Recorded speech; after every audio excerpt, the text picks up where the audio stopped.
जो मीडिया में जिस तरह सोशल मीडिया से लेकर हर जगह देखने को मिलता है, कहीं ना कहीं एक ब्राह्मण इकोसिस्टम योगी आदित्यनाथ को टारगेट कर रहा है। भले ही ब्राह्मण खुद ये दावी करते हैं कि ब्राह्मण को टारगेट कर रहे हैं, पर असल में यह है कि ब्राह्मण ही योगी आदित्यनाथ को टारगेट कर रहे हैं। आप देखेंगे, चाहे लेफ्ट विंग हो, चाहे राइट विंग हो, चाहे कम्युनिस्ट ब्राह्मण हो, उनके टारगेट में योगी आदित्यनाथ ही है। योगी आदित्यनाथ को औरंगजेब, हुमायूं जैसे एक मुगल आतंकवादी के साथ कंपेयर करता है। यह ब्राह्मण अभिमुक्तेश्वरानंद सीधे तौर पर औरंगजेब से कंपेयर कर देता है योगी आदित्यनाथ को।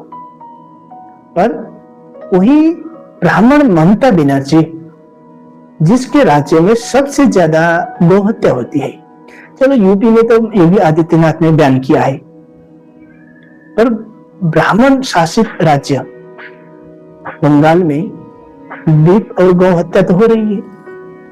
ये चारों शंकराचार्य जहां बीफ गौ हत्या बैन है यूपी में, वहां आवाज उठाते, जबकि वहां तो ऑलरेडी बैन है गौ हत्या। पर अपनी ही जात की ब्राह्मण शौडिल्य जात की ममता बनर्जी के खिलाफ न तो एक बंगाल में जाकर अनशन करते हैं, न तो उस ममता बनर्जी के खिलाफ बोलते हैं, कुछ भी नहीं बोल सकते।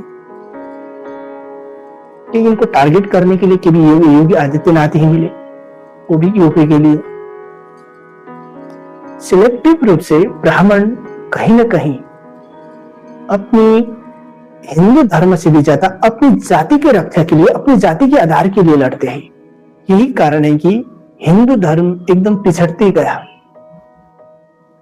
हिंदू के अंदर जातीय भेदभाव एकता के लिए इन चारों शंकराचार्यों ने क्या किया, जबकि ईसाई मिशनरी तो उनके पोप जो है, पोप तो दुनिया भर में इस तरह ईसाई की जनसंख्या के लिए या ईसाई की एकता के लिए, ईसाई धर्म का प्रचार के लिए इतना काम करते हैं।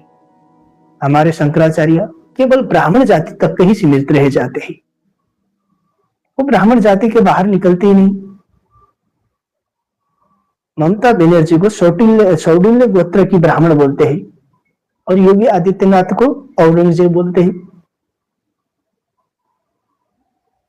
आज के दिन में जिस तरह ब्राह्मणों ने अपना इकोसिस्टम बनाया,